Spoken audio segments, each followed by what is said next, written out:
African Ascent International is truly honored, and this is from the nerve center of my being, to have a guest, a very special one, by international and national judgment, who doesn't really need an introduction, but for the sake of satisfying conditions of formality, I'll simply mention the following. She was the Green Party nominee in 2012 and 2016. She also ran for the governorship of Massachusetts in 2002. She is a highly recognized and obviously talented physician who's been practicing medicine for 25 years at different health centers, which include Simmons College, the Great Beth Israel itself, and Harvard Pilgrim. Need I say that she's a graduate of Harvard College in 1973, I believe, in which she studied anthropology, sociology, and psychology. And then she returned to Harvard and studied medicine and graduated in 1979. I could say considerably more, but when one is suitably as well known as she is, it's simply irrelevant to enumerate accolades that she doesn't need. But I'll say the following at the expense of making her bashful, namely this. Her career as a physician who turned politician reminds me of a similar career of the internationally acclaimed revolutionary Frantz Fanon from who also resigned a lucrative, prestigious position as a psychiatrist assigned to Algeria. And then, very shortly after he directly interacted with the patients whom he was supposed to cure, he discovered that their curability, the possibility of healing them, is not only to be provided by the physician. He thought it required the dismantling of the colonial system. There is one particular story about a patient who visited Fanon, and Fanon, the medical doctor, asks him, "How are you? How do you feel?" The patient begins pointing to every part of the human body, from which Fanon concluded, "My dear friend, what you need is not individual intervention, but the dismantling of the entire system that seems to have corroded your body and soul." Stories such as those led Fanon to resign his position and became a revolutionary doctor for the whole field.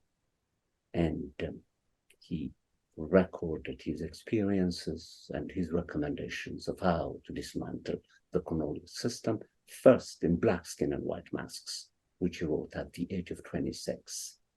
And then the wretched of the earth, the great Fanon, did not live long. He died at the age of 37. Of course, Dr. Jill Stein, who is alive, and like my good friend Noam Chomsky, considering how fertile and how brilliant she is, she's going to live for the next 40, 50 years, if that is a medical possibility. I wish her well. She too, she really abandoned a lucrative position within the American context as a physician, which could have led her to live comfortably in suburbs, drive all kinds of cars, and not worry about the human condition. Very much like Fanon before her, she chose to join the political body and bring in her expertise as a physician, which in recent interviews had boldly encouraged her to make the proposition that really engaged me, because of which I decided to interview her, namely that the relationship between the modern citizen and the establishment is that of abuse. Only a medical doctor could have penetrated the condition and formulated the proposition in the way that she did. Welcome to Afghan Ascent International for the first time.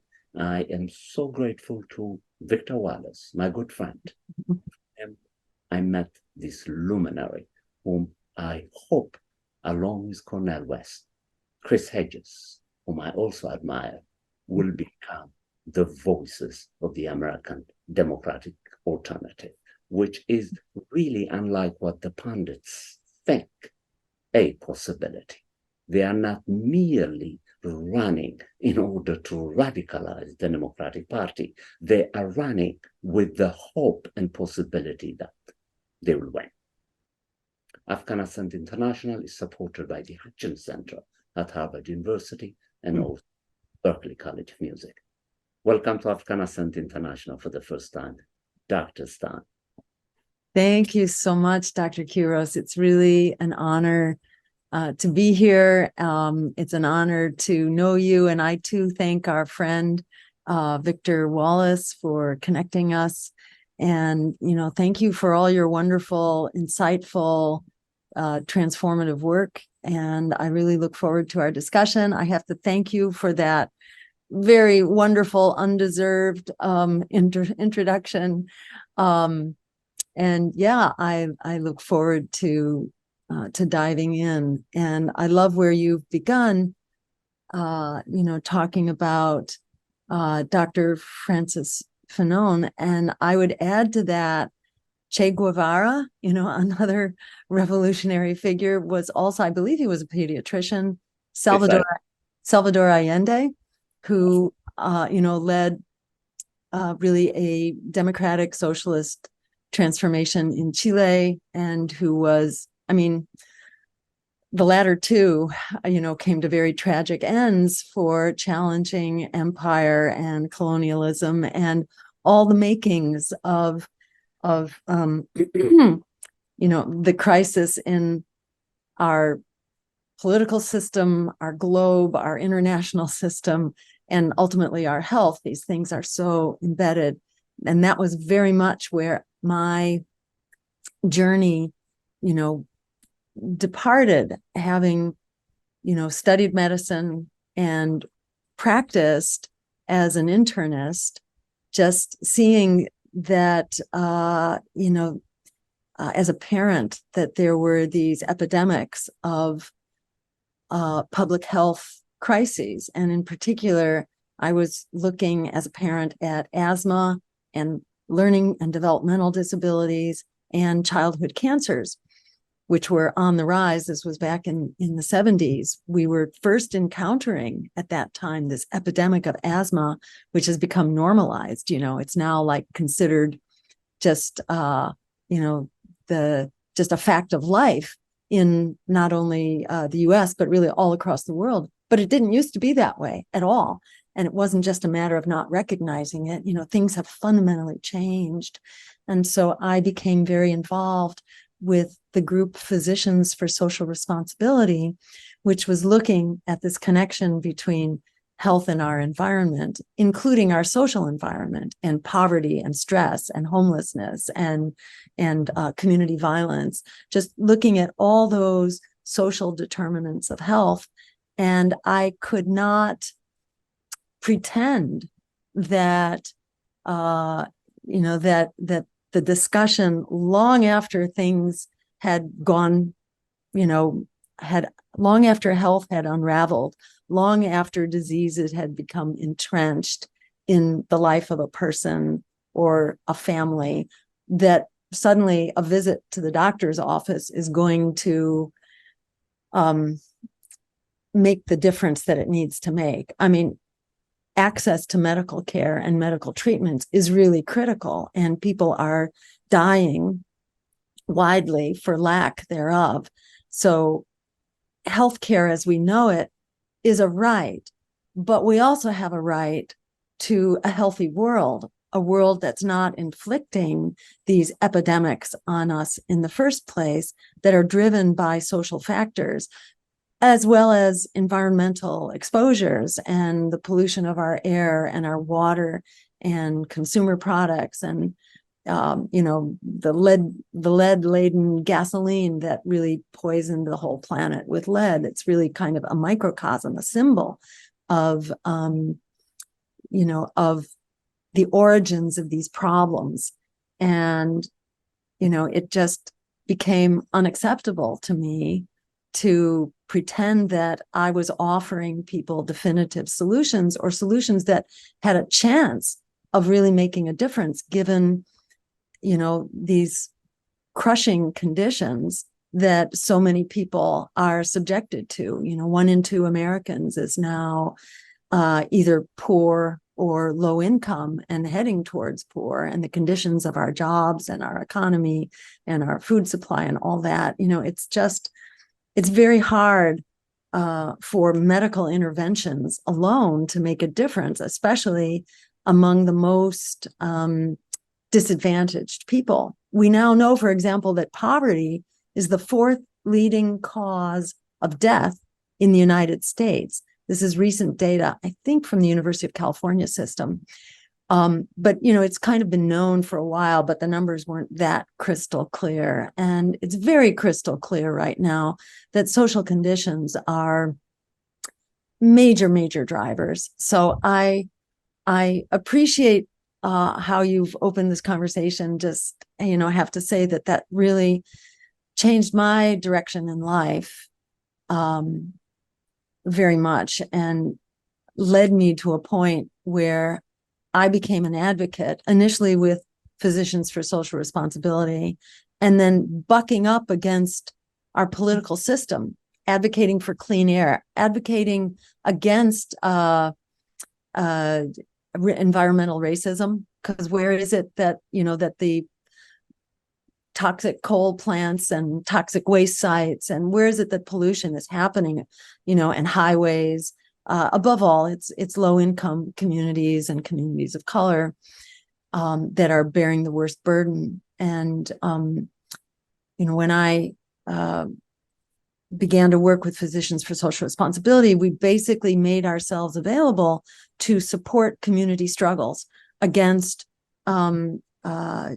harmful, destructive facilities that were being sited in their communities. And so we helped fight medical incinerators, for example, in the Lawrence area, where there was a whole cluster of them that were poisoning the rivers with mercury, above all, with mercury that is a problem when it goes into the water supply. As a rule, mercury in the air is generally not an issue unless you're looking at like mercury from a thermometer or something. But mercury pollution is usually not a problem. It's the food supply that bioconcentrates the mercury. So people who fish for subsistence or for sport are at high risk, and indigenous people all over the planet. But in modern day cities, there are people, particularly immigrant populations, who rely on fishing for some of their nutrition and are at very high risk for the disabilities that come with high mercury intake. So at any rate, that's where I got my start, working with groups like Physician for Social Responsibility, trying to empower communities to fight for their health and for their dignity and for their sovereignty. And what I learned through that process is that the powers that be don't care. They don't care no matter how good the solutions are, the substitutes, for example, recycling facilities and facilities that will basically put products back into, not into the waste stream, but back into the production stream, so that you have a closed loop and you make pollution impossible. There are really good solutions that pay for themselves, that create jobs, that protect our health. And what I learned was that doesn't matter, that our political system doesn't work that way. The way it works is that those who pay campaign contributions and lobbyists are the ones who hold sway in matters of policy.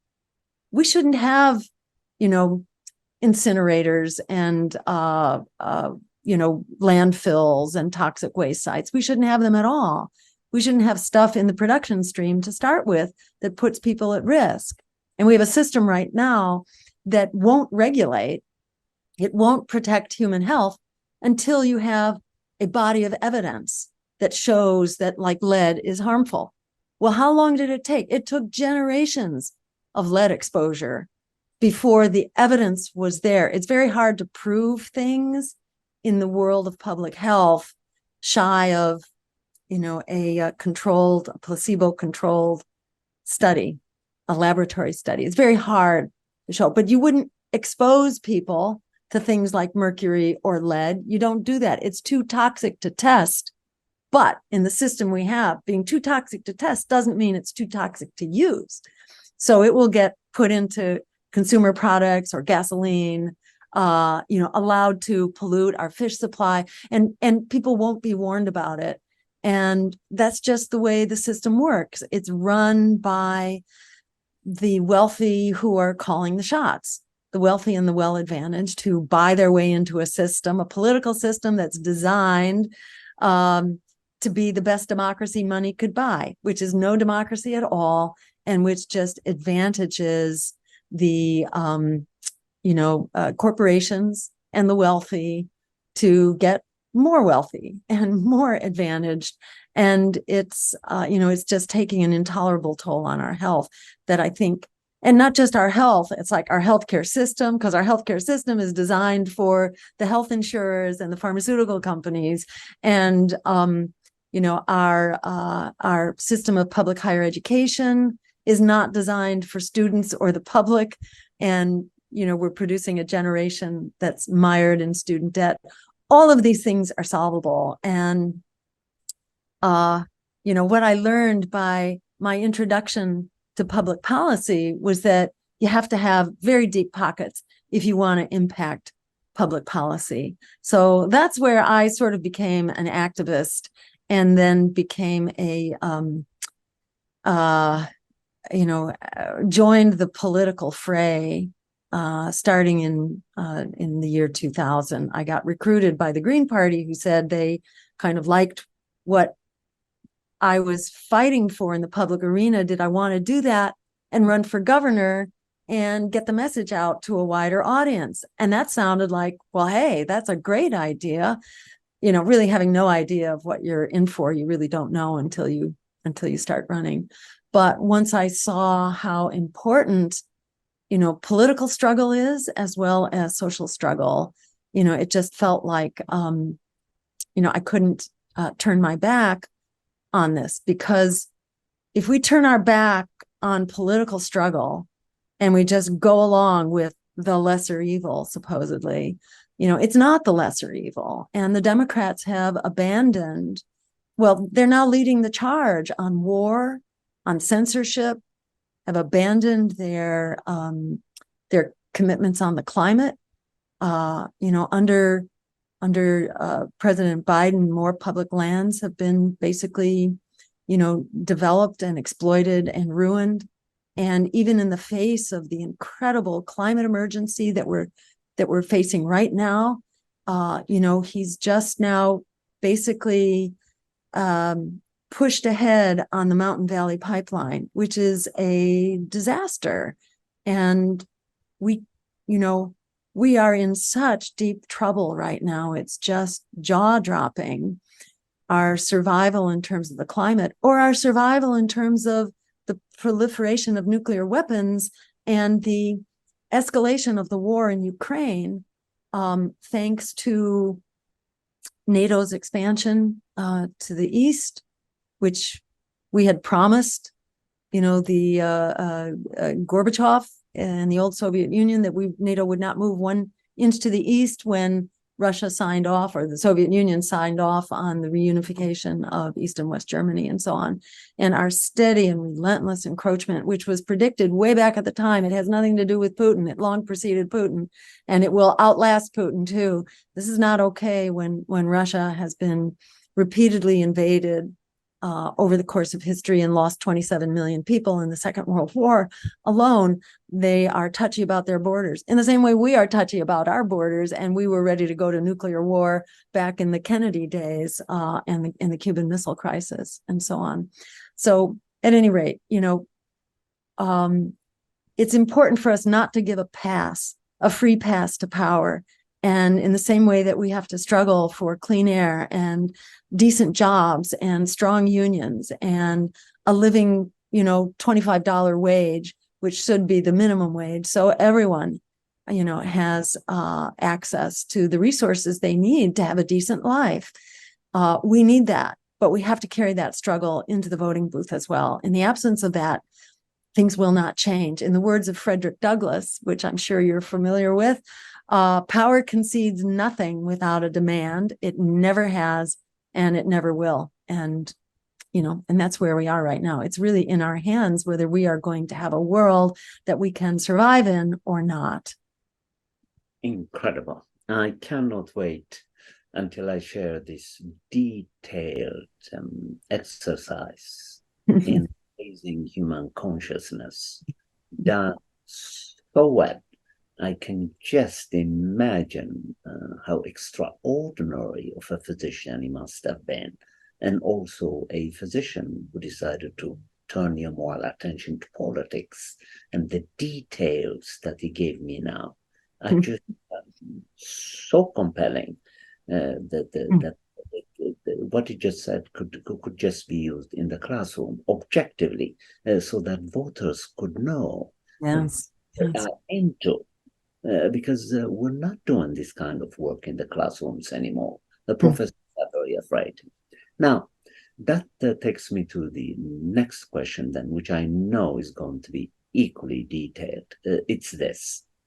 You admire some good friends, Rick Wolf, Victor Wallace himself in a recent episode, and of course, Chris Hedges, have all declared that the American empire is in decline.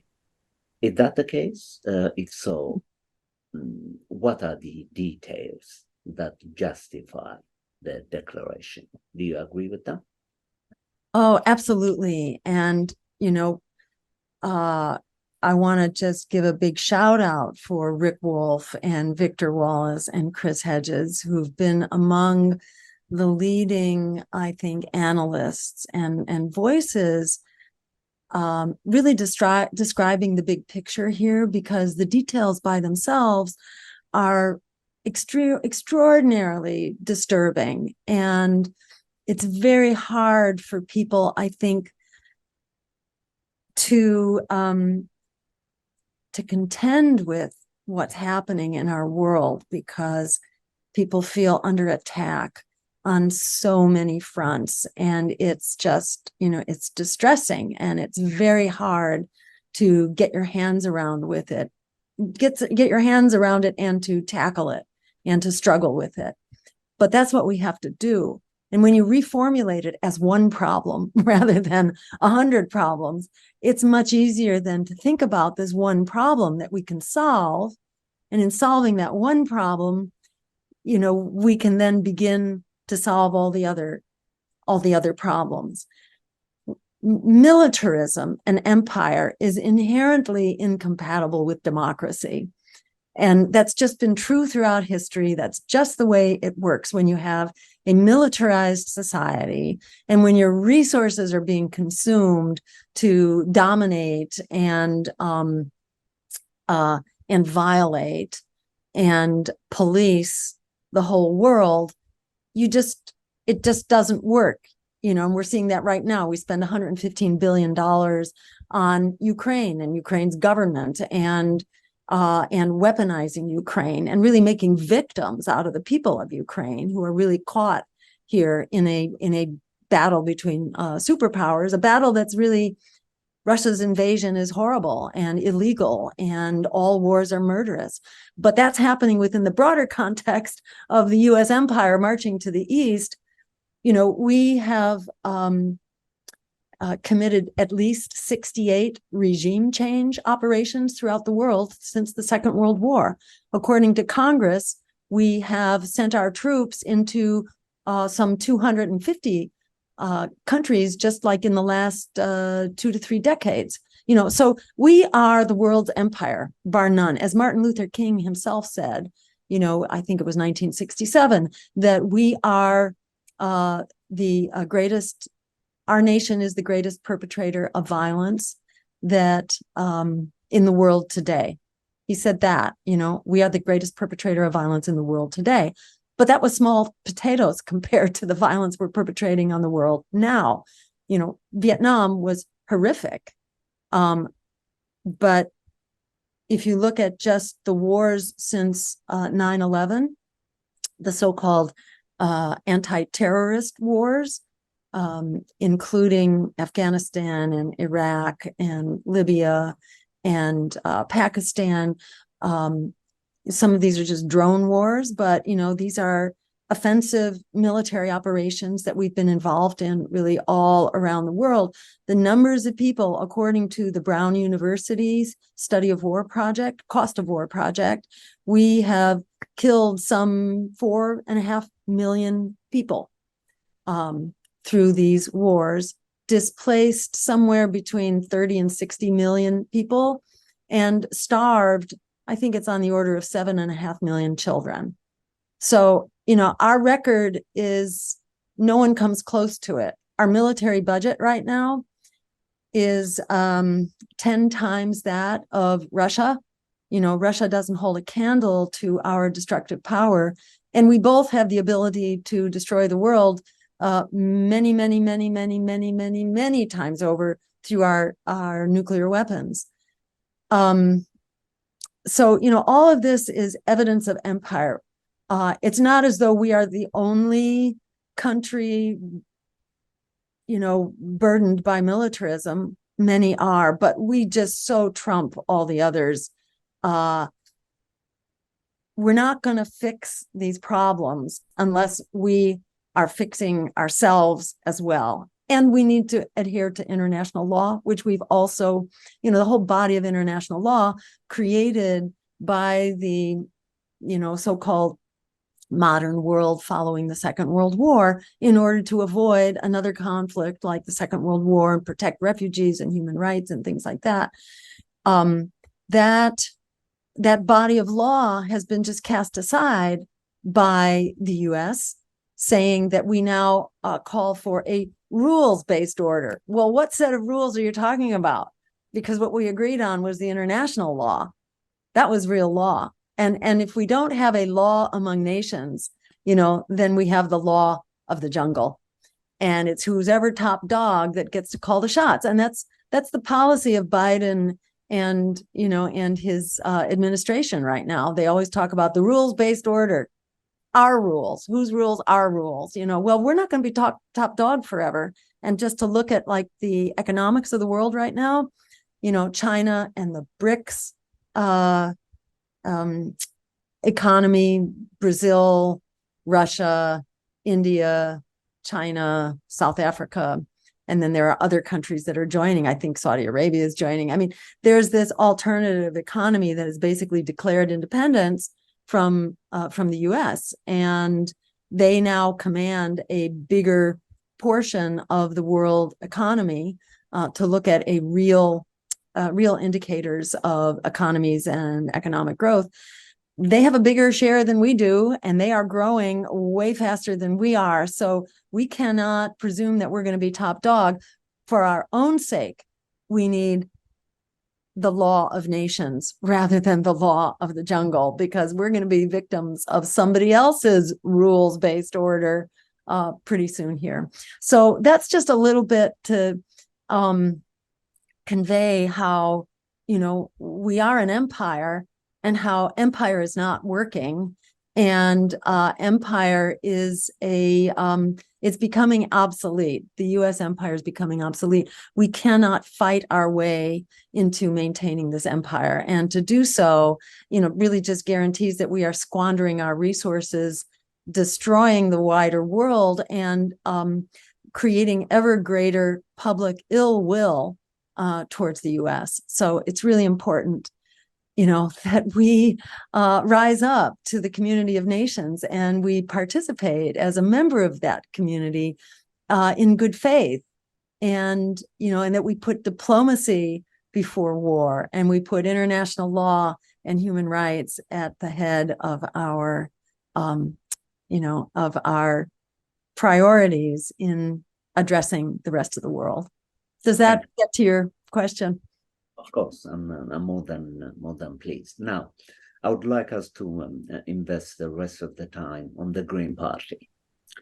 I'm sure you're aware of this. The Green Party, which recruited a thinker like you, a thinker like Chris Hedges, a thinker philosopher like Professor Cornel West, who is a friend and with whom I wrote a book, should not be known to the small degree that it seems to be known now. Should be much more known than that. And what I love about your work and about your activism is your strategic mind, which I think is an extension of the penetrating training as a physician. I would like you to make a case for the Green Party on two fronts. One, the Green Party is not very well known in the Black community, and it should. Mm-hmm. It puts in the Black community. It really doesn't. And so when I survey the literature and the websites, what I'm gathering, what I'm gleaning, is that African Americans are very wary, very suspicious, very mistrustful of what the Green Party could do and could not do for them. The popular question is, what is in the Green Party for me? I would like you to address that, and we'll call that A. And then B would be to think strategically in terms of placing boots in what Cornell calls the Trump country. There too, the Green Party, which must necessarily play a major role to win the election, must begin developing strategies that will aggressively implant it in Trump country. And so that those voters who voted for Trump, as Cornell repeatedly says, because they did not vote their rational self-interest, could think in terms of thinking rationally, leaving alone this question of entrenched racisms in their minds, which, as you know, as a doctor, you're very aware of, will analytically then distinguish the material conditions that need to be addressed to through the values and platforms of the Green Party from the impossible task of changing people's minds. That is not the task of a party. That is a spiritual task that could only be done by the individual through an exercise in self-examination. Well, the first part A is, I think, something that could be done by strategists like you. So take it on that level.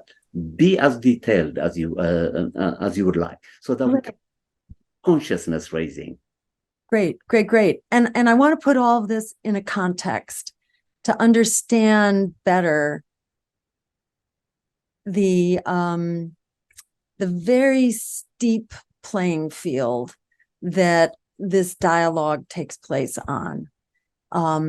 Because there is enormous energy expended to suppress political opposition and political competition by the two parties of oligarchy, the two parties funded by big money, by billionaires and bankers and corporations.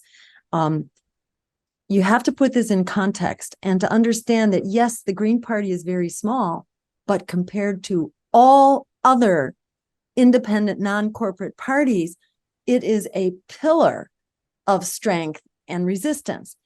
Why is that? Well, you've heard of COINTELPRO, this secret project, really, of the FBI that was spying on Martin Luther King and, Malcolm X and all kinds of Black leaders. There's this program that was spying on them that was arguably involved in their assassinations, although that's, the evidence is still, what shall we say? It's not fully disclosed, but there's great suspicion that they didn't just happen to get shot. There were enormous forces conspiring to eliminate them. And that environmental groups, civil rights groups have always been subject to spying, to resistance, to oppression, to smear campaigns, and so on. That's just, the reality of politics, and especially in this country where the kind of the security system and the CIA and all those groups are serving very nefarious interests. And they also undoubtedly are, they and the broader context, our media and so on, are all very much at war with people-powered political movements, social movements, and political parties. So if you look at other small independent political parties that don't take corporate money, that are not out to advance a corporate agenda, they usually last 10 years or less, and then they're completely wiped off the political map, or at least at a national level. So you can look at the socialist parties that were very strong in the early 1900s. They had senators and Congress people and mayors and city councils and so on. Well, the rules for their access to the ballot were changed around the same time that there was a big Red Scare concocted against them. And so they were sort of smeared into a corner, and then access to the ballot was made very difficult and very expensive. And that exists to this day to basically keep small parties out of it. And they were wiped out as a national force. Now they might have a city councilor here or there, but you can count them on one hand. They don't have access to the ballot. They are not contesting in the public dialogue. That happened to the socialist parties. You can go through all the independent parties one by one, including the Labor Party, which was launched in the 1980s with a lot of infrastructure and support and money at the same time that the Green Party was, and it was wiped out. You could look at the Citizens Party, which was like the first real environmental party that was launched in the 1980s. They lasted for two presidential cycles, that's all, because this same litany, this same kind of sabotage of smear campaigns and fear campaigns and barring from the ballot, being blacklisted and basically wiped out of media coverage, it becomes impossible to run an organization, to raise money, to hire staff and so on. So things fall apart. That's the way it works. Now, somehow, in spite of all of that oppression, the Greens have managed to survive in this country since the mid-'80s. So, going on 40 years plus that we continue to fight, and they have not managed to wipe us out. And each presidential election since the 2000s and Ralph Nader's campaign, we have managed to come back and put real issues on the table that really change the dialogue and that change the progressive agenda. Everything from Medicare for All, which is what Ralph Nader put on the agenda in terms of healthcare as a human right during his 2000 race, to abolishing student debt and making public higher education free, which was launched by our campaign in 2012. I was ridiculed for it big time in 2016. Now it's like, it's out there kind of as a real thorn in the side of the current political establishment. All these things, the Green New Deal, focusing on the climate as a critical issue that we have to come to terms with. That's, all of this is being driven by the Greens here. So we have been successful. We've been wildly successful considering what we're up against. And we are wildly, powerful in the context of all other efforts in this country to really struggle and challenge the political system. So it's important to see it in that light. in 2016, that was the first time that we had, let's see, well, Ralph Nader had run with, I forget her name, an indigenous woman. So that was sort of the first person of color who was running with the Green Party that helped kind of make an impact, that the Green Party is not just a party of, old school, old white guys. And in our campaign, my running mate was Ajamu Baraka. And actually before that, Cynthia McKinney, was a candidate for the Green Party, I think in 2008, I believe. So we've had a series of candidates who really come out of that community and begin to speak to it. But because we are so silenced, because we are wiped out of the public dialogue, it's very hard to make inroads, especially into the communities that most need our kind of people-powered representation. But with Ajamu Baraka, we were able to really, we were able to be seen and heard and make a lot of waves. And I have to say, every community that we had contact with really began to make incredible movement and fall into our camp, especially among younger people who are not wearing blinders and who are not being fear campaigned that, oh, you got to stick to the Democrats because the Greens will get you Donald Trump. And let me just speak to that, because when did the Democrats start going down and the Republicans go up? That was during Barack Obama's midterm elections, during his midterms in 2010. Why? Because he threw working people and communities of color in particular, more than anyone, under the bus. He gave away the store to Wall Street, and he totally destroyed Main Street and threw some 7 million homeowners, totally under the bus. So what happened? Democrats lost 1,000 seats in the state legislatures at that time. In Congress, the Democrats lost 65 seats in Congress, in the House of Representatives, and in the Senate, they lost some 12 or 13. They lost 12 or 13 governorships. That's when the Democrats really had hell to pay.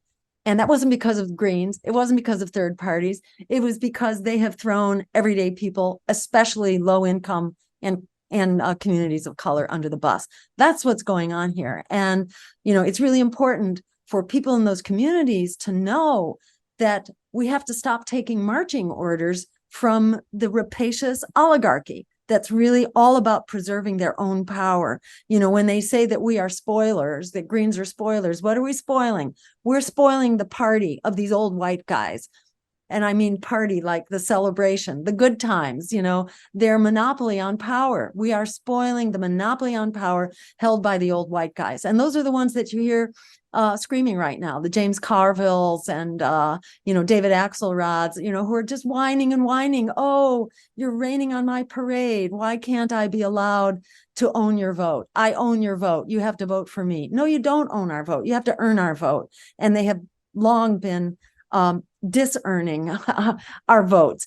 And, in terms of your question, how do we make these inroads into communities of color? I think it's by just really articulating how we solve those problems and how we can do that right now. Healthcare, we need housing, we need an eviction moratorium, we need to restore and reinvigorate public housing, we need a tenants' bill of rights. 40% of renters are economically stressed. They meet the criteria for being financially stressed just by their rent alone. So this is not okay. We need really substantive interventions. The fact that poverty is the fourth leading cause of death in this country, tells us, and who does that most affect? It's communities of color. If you add together low income and inadequate education systems, you take 14 years off of people's lives, 14 years. That is the impact right now. This is murder. This is murder. Racism is murder. And a political system that is wedded to the forces of white supremacy is just murderous. And I think as people get to understand that they are in the target hairs of this system right now, they are the ones being abused. You know how sometimes in abusive relationships, it's hard for the abused to break up with their abuser. That's what's going on here right now. It's really important for people who are wedded to the Democratic Party to understand that you are being abused here. You need to step back and really objectively look at the price you are paying and what has been done to you, and the fact that nothing is being offered to you either. You know, we have Joe Biden, who's poured more money into policing since the George Floyd catastrophe, more money into militarism, taken money away, 15 million people who are being thrown off of Medicaid after the Medicaid expansion was allowed to, basically terminate. Millions of children who've been thrown back into poverty. You know, it's above all the communities of color who are under assault right now by politics as usual. So that is a very empowering and liberating message. I've seen it work over and over again. We can get rid of student debt like that. We can create free public higher education, and the guarantee of a good living wage union job. That's what the Green New Deal is all about. We can clean up our communities.